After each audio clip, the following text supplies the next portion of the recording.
Hi guys, you are all welcome in this video.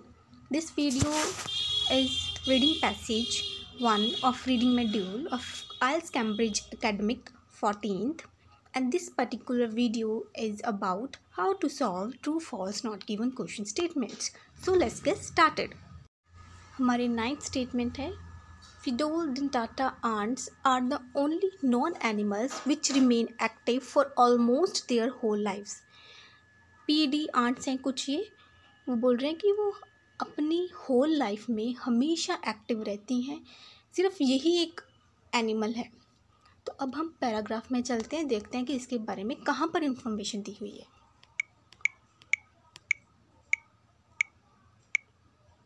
Okay, PD Pheidole dentata south eastern US की native ants हैं जो कि immortal नहीं है, means कि वो नाशवान है। साइंटिस्ट ने पाया कि ये एजिंग के कोई साइंस शो नहीं करती। जो ओल्ड वर्कर आंट्स हैं वो जितना काम यंगस्टर करती हैं वैसे ही सेम वो भी कर सकती हैं और उनके ब्रेन उतने ही शार्प है जिनके यंगस्टर्स के हैं।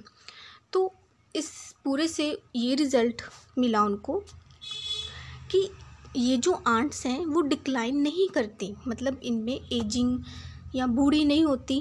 ठीक है, ऐसा कौन कहता है? ये सेबल गिराल्डो, जिसने आंट्स पर स्टडी की बॉस्टन यूनिवर्सिटी पर अपने डॉक्टरल थीसिस के लिए।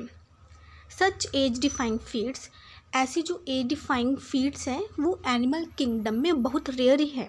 बट जो नेक्ड मोल रैट है वो भी ऑलमोस्ट 30 ईयर्स तक जीवित रह सकता है और वो एकदम फिट रहता है अपनी पूरी लाइफ में, एंटायर लाइफ के लिए वो फिट रहता है हमेशा। सो हमारा आंसर हमें इस लाइन में मिलेगा, दिस वन।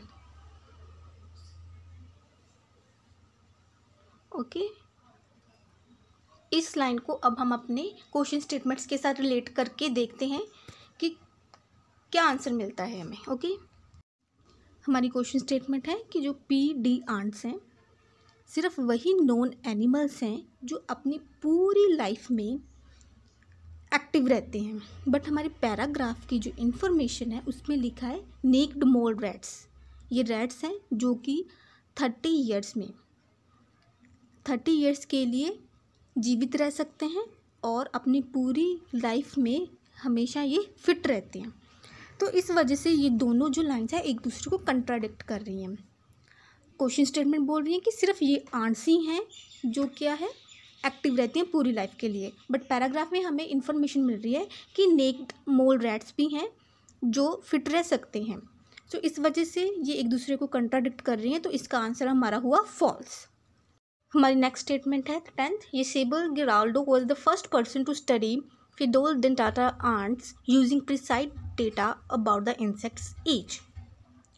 सेबल गिराल्डो थे, क्या वो पहले पर्सन थे जिन्होंने पीडी आंट्स पर स्टडी किया प्रिसाइज डाटा को यूज़ करते हुए उन इंसेक्ट्स की एज के बारे में। पैराग्राफ की तरफ चलते हैं और देखते हैं इसके बारे में इंफॉर्मेशन है उसके बारे में कि नहीं।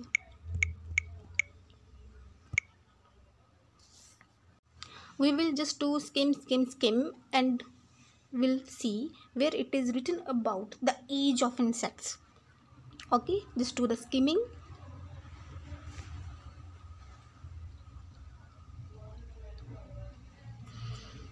Okay, in this paragraph, in the lab, P. dentata worker ants typically live for around 140 days. Lab में जो ये आंट्स थी, वर्कर आंट्स थी, वो 140 डेज़ के लिए जीवित रहती थी। गिराल्डो ने फोकस किया आंट्स पर 4 एज रेंजेस पे, जो 20 to 22 डेज़ की हैं, 45 to 47 डेज़ की हैं, 95 to 97 डेज़ की हैं और 120 to 122 डेज़ की हैं। अनलाइक ऑल प्रीवियस स्टडीज़, पहले की हुई स्टडीज़ की तरह नहीं कि जो सिर्फ इस चीज़ से एस्टिमेट लगाती थी कि how old the ants were, कि जो आंट्स है वो कितने साल की हैं।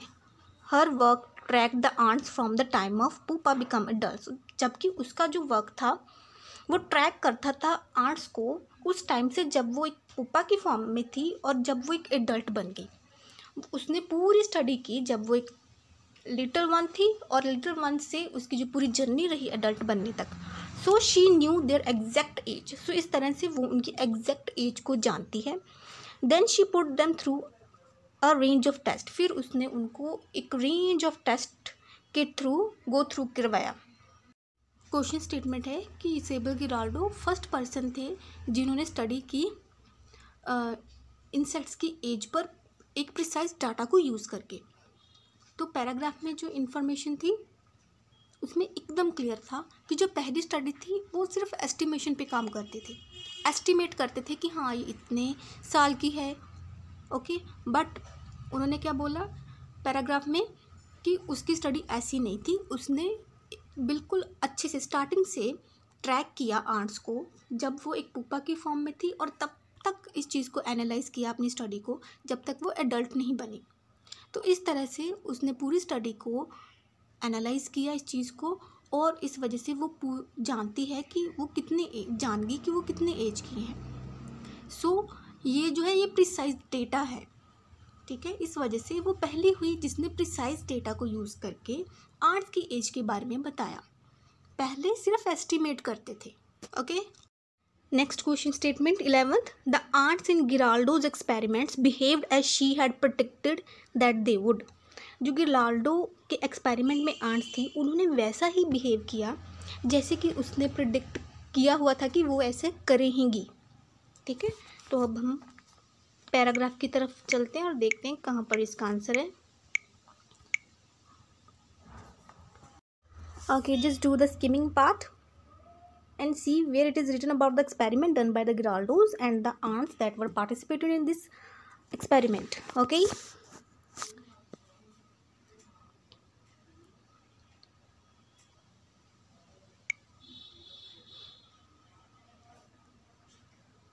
Here in this line you will get the answer.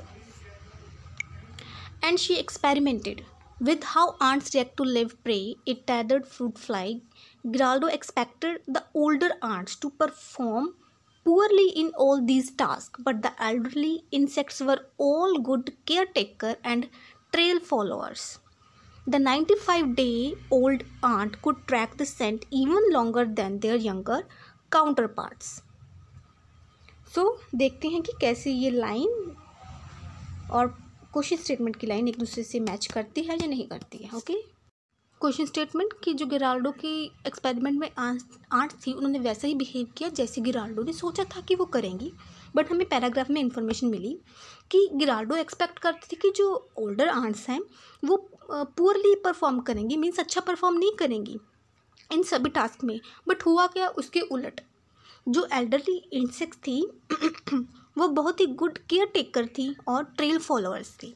तो ये दोनों लाइंस एक दूसरे को क्या कर रही हैं, कंट्राडिक्ट कर रही हैं। क्वेश्चन स्टेटमेंट बोल रही है कि उन्होंने आंट्स ने वैसा ही बिहेव किया जैसे उसने प्रेडिक्ट किया था।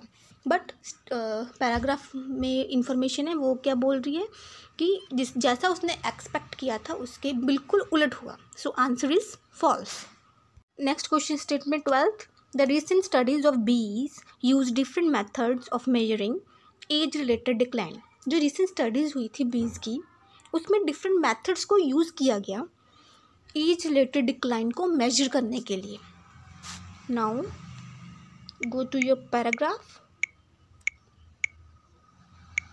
and we will see where it is written about the bees and the studies done over the bees and the result, okay.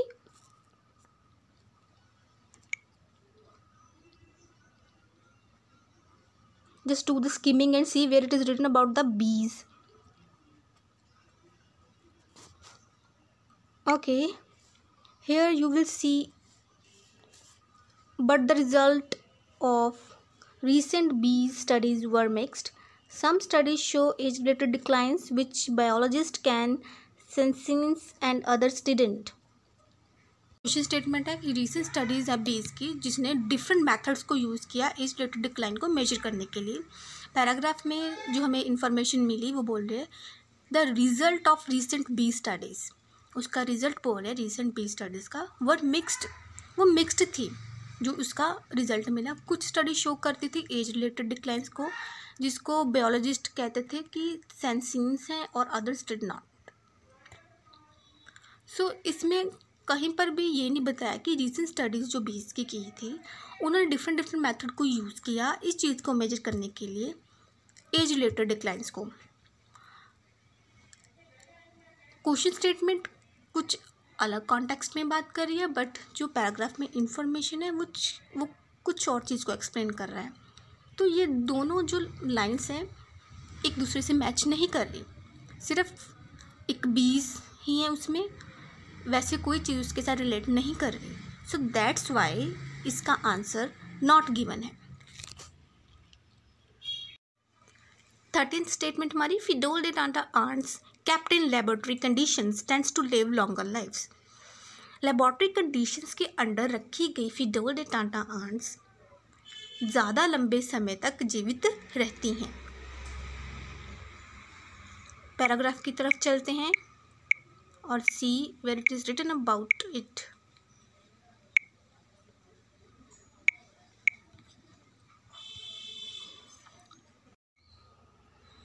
Read this paragraph.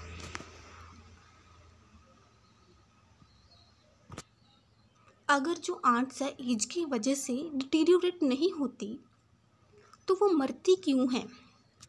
जंगलों में जो आंट्स हैं वो प्रोबेबली 140 डेज़ के लिए जीवित नहीं रह पाती बिकॉज ऑफ प्रेडेटर्स होते हैं, डिसीज़ हो जाती हैं उनको, और ऐसा इन्वायरमेंट है जो कि बहुत हार्श होता है उनके लिए as comparison to the comforts of the lab. जैसा कंफर्ट उन्हें लैब में मिलता है उसके अगेंस्ट जो वाइल्ड में इन्वायरमेंट होता है वो बहुत हार्श होता है। इसकी वजह से वो 148 डेज़ फुल्ली सर्वाइव नहीं कर पाती। ओके, जो लकी आंट्स हैं जो ओल्ड एज तक पहुंच जाते हैं, बट वो क्या होता है उनको डिसीज़ लग जाते हैं मरने से पहले, गिराल्डो ने कहा। पर वो कह रही है कि ऐसा पक्का नहीं हो सकता क्योंकि उसकी जो स्टडी है इसलिए डिज़ाइन नहीं की गई to follow an ant's final moment, कि जो कि आंट के फाइनल मोमेंट को फॉलो करे। You can get the answer of this statement from here also। in lab